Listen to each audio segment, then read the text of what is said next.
Welcome to the EFJ Show, Let's Talk About It. I'm your host, Ernest Faust Jr. Today we had a panel of discussion with men. We had, our guest host was Mr. Mark Peterson. And we proudly to announce the upcoming hip-hop new artist we call Bim Mathis. And he is on fire with his hit new single, Precious. Entrepreneurship is the key, I think, to stimulating growth in the black community. We're among the fastest group of people to start businesses, but a lot of our businesses fail. And I think the key to that failure is not building good, strong brands. You know, brands that can catch on with a target audience and really create some value.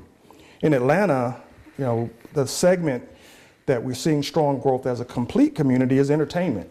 We're seeing movies, we're seeing artists launched out of Atlanta, rivaling places like LA and New York.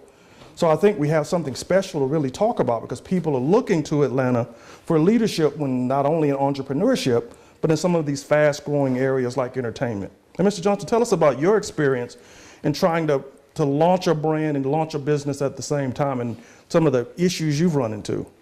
Well, the main focus of issues that you run into when you're doing a business and you're building it yourself is the finance. Because, you know, it's hard for us as, you know, to get funding to do this. It's more pressure. So my thing would be just to start a business, you got to stay at it. You got to stay consistent. You got to fight harder than the rest of the people because we already against all odds. So my thing would be, you know, just stay consistent, stay focused, and maintain your grind. So tell us about your business. You build individual brands through rappers. Yes. Tell us how that works. And well, my company is Camp 5 Entertainment and Sports Incorporated. So that means that it's just not dedicated to artists. It's also dedicated to young kids. Like I got a kid now that's coming out of Georgia. Hopefully he'll go in the first round in baseball. So what I do is I basically like subcontract to agencies. And I go find them players. I find good kids. I give them a chance. I give them looks in the MLB, and then they come out of they come out of high school, and then they go to they get drafted, and then I make a commission off of that, and then I basically put it back into the music. Okay, and so you invest in individual artists and try to get those artists exposure and build their brand. Yes, Mr. Mathis, you've got brands. So how's that going? How's the brand building going? Oh, it's going real good, you know. It's just steady rising. Okay. Rising, elevating. So what tools are you using to help build that brand?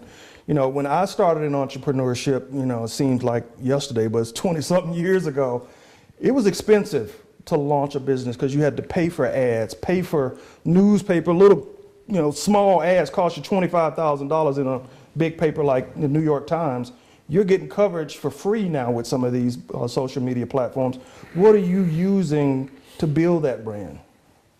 Really like social media, you know. When we move around if we can, you know, like my manager said, it's really the finance thing, you know what I mean? So we move around how we can, and social media is like the major outlet for us, really. Like, And see, that's free. I don't know if anybody else has had experience with that. Now, I've gotten a chance to look at some of your stuff. You got some songs out of there got some pretty significant traction. The Pressure remix, you got almost 14,000 views on that. You could turn that into 100,000 views and not have to spend any more money.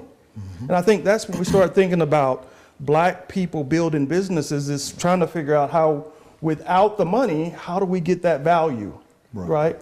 So with that Pressure remix, this song is banging. So how do you take it to 100,000 views? I mean, it's a good question. You know, that's why we asked it right now. Because they want to know. Keep grinding, Absolutely. Right. Get lost in the grind, you know what I mean? Like, it's happening so fast, like, we just keep grinding. Basically, what you was doing yesterday, basically when we was shopping in the mall, we buy something from somebody, you know, they selling us. Oh, get these shoes or get this shoe cleaner. Okay, I want that shoe cleaner. But go subscribe to YouTube to Bim's page. Right, yeah. That's right. And if you do that enough, it'll go from one person to 2 people, Right. to 10 people, to 20 people. The next Right. thing you know, when you drop a video, it all pops up, Bill Matthews' new video, and then it sells itself. There you go. There you Absolutely. go. Now with that, when I worked at Cheerios, the first thing my boss would always ask me every day is, who is that target audience? Who is our brand speaking to? Right? And I had to know it down cold every day. And then he'd go and say, well, how do we speak to more people to grow the brand? Once we had that core message, who are you speaking to? I mean, Who are you the voice of? I say I'm the streets.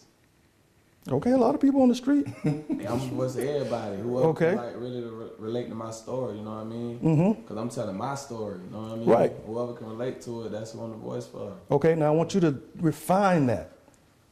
Tell me who that person is that you're speaking for. What do they look like? What do they eat? What do they? speaking for? Uh huh. My brother, that's who I really speak it for. Okay. What Just is your for- brother like? My brother, he's a real cool dude. He was wrongfully killed by the police. You know Okay. what I mean? So that's what really inspired me to put the flame under me to really take this serious. You know what I mean? So does your music speak to that pain? Of to that? course. Of course. And do you think you can find the other people out there who would relate to that pain and put a demographic around them and put your music in front of them everywhere they are? Yes. So that they would want to share your song with other people who have that same pain? Yes. I think if we do that, Yes. we can do that for free, can't we? Yes, that's what I tell him. It's Exactly. a million Pretty people much. feel just like you. 1 million people feel just like that, and they're not all black. No. They're not all black. A lot of people identify now. As we try to cobble this message together, we're starting to see that you got an audience of at least 1 million people in the United States.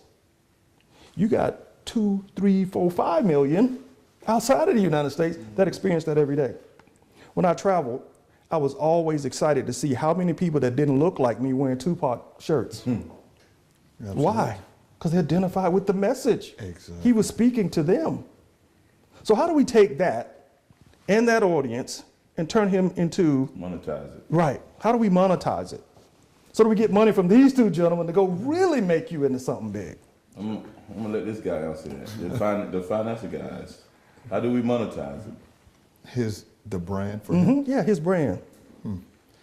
Well, after speaking to them earlier today, me and William, we were actually just picking his brain, trying to figure out what is it that he really wanted? What is it that he wanted to do? What is it that Joe wanted to do? And some of the things that we figured out was that the aspect of social media, they're coming into that very, very well. Most of us, when we're entrepreneurs, our problem with getting into certain things is we don't have the capital. So we're actually going to be working with those 2 to show them a way with the Forex market in order to build the funds that they need in order to expand where they're trying to go. We can easily go on social media and do what we need to do, but guess what? When we get this guy exposed on social media, now we need to be able to take him to different places where people will recognize you. When we book these venues and we put his name up in lights, people say, hey, I know him. He was on Facebook. I listened to his music. His music is good. Now we're selling this. And now you become a brand. Once you become a brand, the sky's the limit. That's right. The sky is definitely the limit for you. And remember, no matter what happens, educating yourself about what you're doing is the paramount thing for all of it. Absolutely, absolutely. From every aspect of it, from building that capital to be able to invest in that brand, Exactly. and then making sure that everything you do feeds the message of that brand. Everything, and it's consistently implemented on a daily basis. Absolutely. Now, what I like about where we are in today's world versus the we were 20 years ago is that there are tools to get at capital. Now, we're going to take a break, and we're going to come back, and we're going to tell the audience some of the ways that people like you are tapping into the capital markets.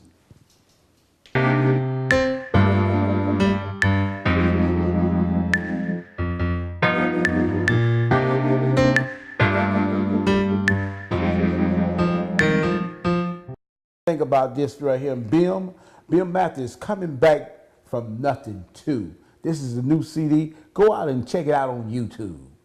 Bill Matthews. And we're back. And so in our first segment, we talked a little bit about entrepreneurship, the barriers to getting into business, the capital, and then some of the tools that we can use to start building a brand.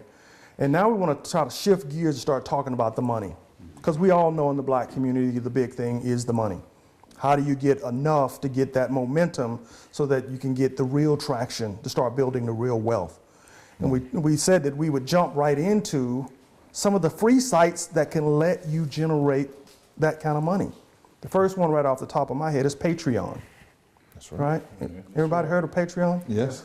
Patreon's a great site where you can go on and ask for subscribers who will pay you by the month or pay you by your blog post or pay you by the video or by the song, and that will help you to take that cash and reinvest it into your business. Okay. And you got people out there who are generating as much as $1 million a year off donations from their Patreon account. Mm-hmm. And so it gets back then to your brand. That's right. And what your movement you're trying to create. You know, people love movements. And when you say, I'm going to go out and change the world, they go, okay, you got my attention. Now, what are you going to do specifically? And if you can define that, the people who identify with you will sign up. That's right. And will give you $1 a month. You said $1 a month, that's only $12 a year. But if you get 1 million people. What if 1 million people do? Right. That's right. And with social media, if you got 250 or 300,000 people following you, it becomes a lot easier to find those $1 adding up. So there's a strategy for us as black entrepreneurs to find that capital. Right. But we got to get that first part right. We got to get that brand right. We got to be able to get our message out to people, and we can't start too young. We got to start talking to the youth early on, right? Absolutely. Right? You get out and you talk to young people. Tell us what you share with the young people about creating and building a positive life. Well, mostly the main thing I like to do is teach them about how to think before you move. You know, so like that, they don't just jump out there and jump into the first offer that they get, you know, whether it's about, you know, business opportunities or whatever, or even just going to hang out with your friends. You know, sometimes you get asked to go hang out over here, and then you just say yes and go without even thinking about it, and then next thing you know, something happens while you're there. So I like to try to teach people, children predominantly, how to think ahead before they even move, kind of like the game of chess. You know? So for me, that's my how I like to reach people and tell them, you know, teach them how to play chess, because that helps them to learn how to think better. You can make better investment choices. You can make better business choices, or basically whatever, like you were saying earlier about, you know, having a wife, you know, not just jumping to the first woman who likes you because maybe you got money, you're an artist. You know, really thinking about it and see how can this person complement you in the direction that you're going in. That's beautiful. Yes. That's beautiful. Yes. And that's something that I find. I met with a young entrepreneur this morning, and he's trying to build a competitor to Netflix. And he has all the infrastructure, has all the talent, but 20 minutes into the conversation, he had not crystallized his strategy, his plan. How are you going to get there in the first 12 months? What are you going to do specifically? What are you going to do when you run into that wall? All that has to be thought out. Right. Contingency plans. Because you don't have the capital. We don't have unlimited money. No. So we got more time to think about our choices than we do money. Right. And we got to document that and then shop it around to all the brothers we can get in front of. Don't be afraid of the criticism. No. Right? No. Brother come up and say, hey, what do you think of my plan? They go, man, I wouldn't do that and that and that. You don't try to fight it. No. Say, brother, Thank you. thank you. That's right. Thanks for the info. That's how do I make this better? That's right. And Thanks then for the shop info. it back out there again, right? And I think that's for me, when the young kids, the best thing somebody could have done is grab me by my ear and they said, boy, you out here cutting all this grass, and then you turn around and spend all that money as soon as it come in your pocket. Take half of it and start investing it. That's right. Then they showed me this beautiful chart that said, if you would put this money in Coca-Cola, this is when I was 12 years old, put it in Coca-Cola and don't touch it. Sign up for a dividend reinvestment program. Continue. When you get to be 40 or 50 years old, you have more money you know what to do with. So you don't have to touch it, just put it in there. So teaching our kids to make the right choice. They didn't say put all your money, just put a little bit in there. Every now and then. And then just turn the dividend reinvestment on. That means when Coke pays you back, don't take it, turn it back around and reinvest it in Coke. So Coke's buying you more shares, right? Exactly. Some of us got to figure out that kind of way to finance our future, right? That's What you brothers, you deal with some of that, right? That's the same kind of business that me and Darrell, we're in several different businesses right now. Right. And the most recent one that we've actually joined is doing exactly the same thing. We invested in the business. We're making money from the business, but instead of us going in and withdrawing the money and spending it on something that's materialistic, we allow that business to go in and rebuy and continue to build that money while it's in there, because we're not looking to get rich right now. We're looking for long-term wealth. A long-term wealth, as long as that money keeps flipping, as long as that money keeps turning, we know in the next year or so, money's not an issue for us. Money won't be an issue for us because we're going to continue to make our money move. That's why it's called currency. Your money has to move. If your money's not moving, it's stagnant, then you're going to be stagnant. When it comes to that, your banks is moving your money. Your credit card companies, your mortgage companies, they're moving your money. So why aren't you moving your money? So you got to be, like you said before, you got to be willing to listen to criticism. You got to be willing to listen to people who you might don't want to hear from, but guess what? You're gonna get that golden nugget that they're gonna give you that can take your brand to a whole different level if you choose to listen. Right. So you got to be able to do that. You say you have 14 followers on one of his videos. Well, what is those 14 followers saying? Is there any comments in there? Did you listen to those comments? Did you make any changes? Make changes and listen to those comments. Guess what? That 14 turns into 28,000. 28,000 turns into 56,000. And it continues to grow. Right. So you got to be willing to listen to your critics, and you got to be willing to reinvest back into your business. Those are two powerful messages. We, especially black men, because black women are doing it, we got to learn to work together. Yes. Oh my God. Okay. Remember what I told you guys this morning. Your top video is the one where you had other people featured, where you worked together with somebody else and made your sound as hot with their sound, and more people liked it. Exactly. How come we can't do that more often? Why can't we just work? Us brothers do that more often. That's right. Right? That's right. His best video with the most likes is the one where he's featuring other people. Yes. It's a hot track. He's doing a good job on it. Yeah. But the added little benefit of the other sound really complemented what he was doing. Exactly. Same thing with entrepreneurship. If you're building something and you're putting all your capital into this great business, wouldn't it feel better if you minimize the risk by sharing it with somebody else, letting them invest in it? And the more people who invest in it, the bigger you could be, the faster it could grow. See, that's the thing about black men. Okay. Black men, especially black men. Okay, it's especially black men. is selfish. Okay. They want everything to themselves. They want it right now. If I can't have it, you ain't getting it either.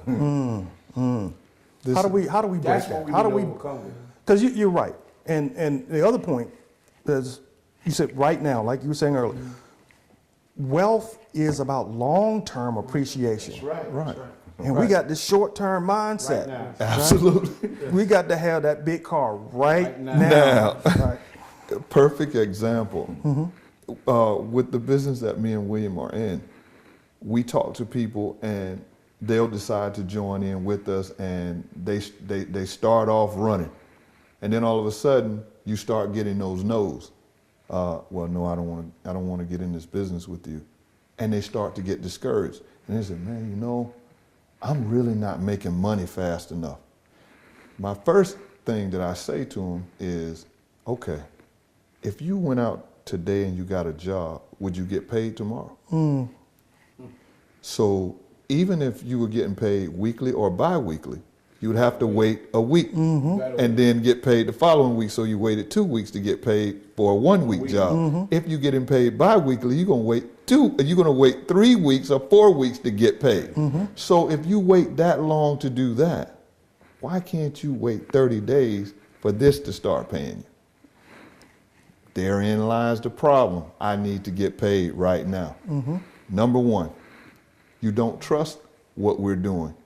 You don't believe. I was just gonna say. You don't believe. You don't believe. And if you can't see it here, it can't never materialize on this plane. Right. So we have to be able to see, just like you said, what happens when you run into that wall. That's right. You have to be able to see where you're going and see how to navigate around that wall, because at the other end, there's an opening that you can get through to the other side. Then you can come back down to where you are and continue on. But in the beginning, most people can't see it. If they don't see it, they'll never get there. Right. And Right. how do you get through that wall? Get around that wall? Well, the first thing is that, like with the Matrix, you got to convince yourself that there's no wall. There it is. Because there is no wall. It is. There's no It wall. is. The real wealth building tip that a lot of us don't get yet is that the people who got all the money don't want to get paid. Right? All the people who making all the money, they don't want a paycheck because they know in a capitalist society, you get paid, you're going to get taxed the most. That's right. The people who get stock get taxed 10% on appreciation. You get $1 million, you're going to get the highest tax bracket. So they go, don't give me that money. Give me ownership in this business. And as this business appreciates, so does my wealth. So we got to convince ourselves that we in the matrix and that wall is not there. That's right. We're going to come back in the next segment and really break down these walls and tell you how to choose between the red or the blue pill. I'm with you when you're right.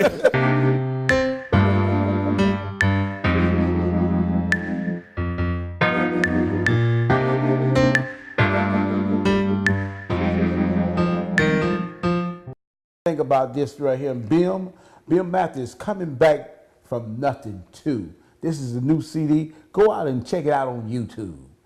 Bill Matthews. Okay, we're back. And when we wrapped up, we were talking about choosing between the red and the blue pill in the matrix and trying to convince ourselves that there's no wall stopping the growth of our businesses.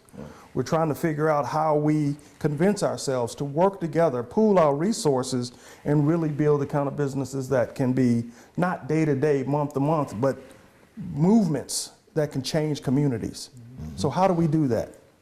That was the question you just asked. How do we bring that wall down?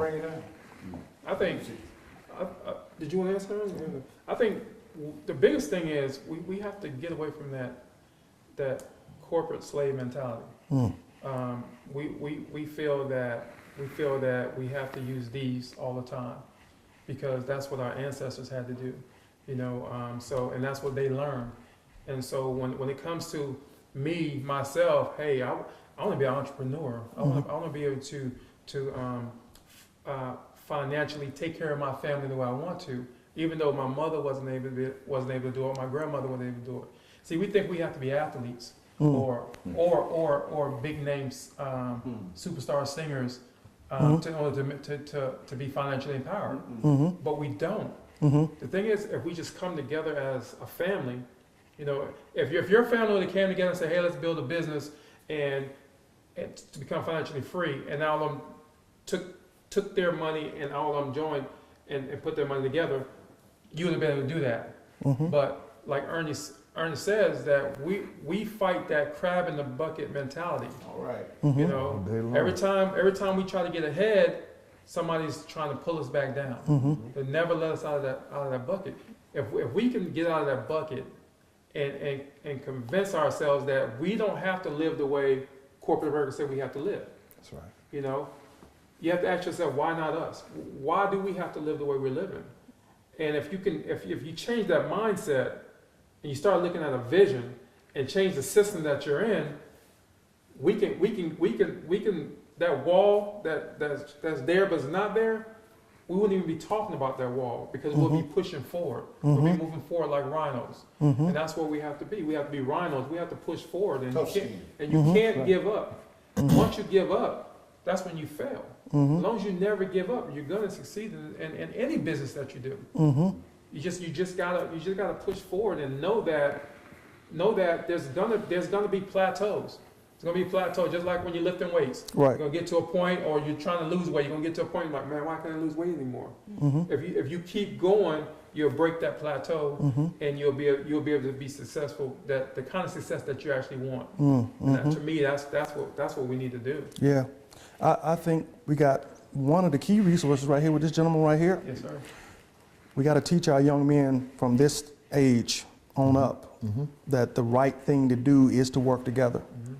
I gave a speech a couple of years ago to a conference called Black Men Heal, and it was all young men 12 and younger down to first grade. So I asked them to stand up and say, look to your left, look to your right, and yell out the first thing that you think of. And it was some of the meanest things I'd ever heard. They were ripping each other to shreds.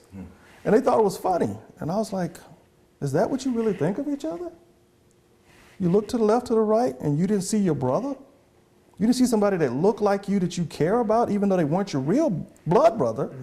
They're your genetic brother, and you think that of them? Whereas when I look at other examples, when President Obama was running against, for his second term, his competitor picked a running mate that looked just like his son, and he didn't even know it until somebody else pointed it out. That said, subconsciously, he loved himself so much that he picked someone that looked just like him. Whereas we can't seem to do that. Right. So it means we got to start younger. We got to motivate the young people to say, here's the framework that we believe is successful. We got to support each other. When you see a young man and he looks like you, that's not the enemy. And we got to untrain ourselves in certain ways. Right. So when I see young men now, I'm trying to say, is that my son's face in that face? So I have a welcoming approach to him as opposed to, let me move to the other side of the street. Right. You know, I think that's our hardest part. Because we see too many of ourselves as threats to each other as opposed to the opportunity that could be my son, or that could be my little brother, or that could be his brother, and have no desire to want to help them get to that next level. You know? Yep.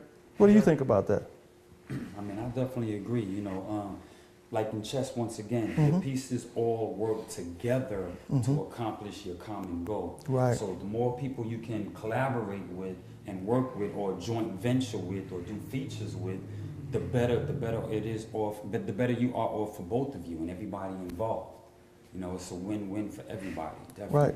And I think, to me, that's a valuable, chess is a valuable lesson. Because all the pieces don't have the same power. Nope. But when I go home and I look around, there's a church on every corner because everybody want to be the preacher. Why? We all don't need to be the preacher. Some of us can be the queen. Some of us can be the rook. Some of us can be the knight. That's right. But working together, we can win, right? That's right. We got to all figure out what our real place is in this entrepreneurship game and then go, all right, I'm on the board with you. That's Let's right. see how we win. So right. I might move out here to make a path for you to come in behind me, and you're going to race ahead. But in the end, our queen is going to take it, and we're going to win this match, right? That's right. I think that's the big part of it. And if you're going to dominate the music scene, I got to figure out ways to leverage what I'm doing to get you there. Got to figure out a way to finance it. We got to figure out a way to socialize it. We got to figure out a way to feature it so that we get the ball rolling. And then what are you going to do when you're winning? Reinvest. That's right. And then the cycle Move does to it the again. next one. That's right. Exactly. So that's where one thing, that's where unity come in. Right. Right. But it always remember, unity is connected. Unit. When you got a unit, it's together. Right. Right. And anytime there's a unit, there is strength. There's power, because in that unit, you got to be organized. You got to be a point man. You got to be the last man coming in. You got to be that way. It's because I truly believe that's one thing I say always. Where there's unity, there is strength. And I truly believe that. Right. And we got to have more places to do stuff like this. I'd like to thank all my guests, the panel, and everybody for coming out today to the EFJ Show. Let's talk about it. And then you know what? This is the EFJ Show. Let's talk about it. And always remember, God is real. Be blessed.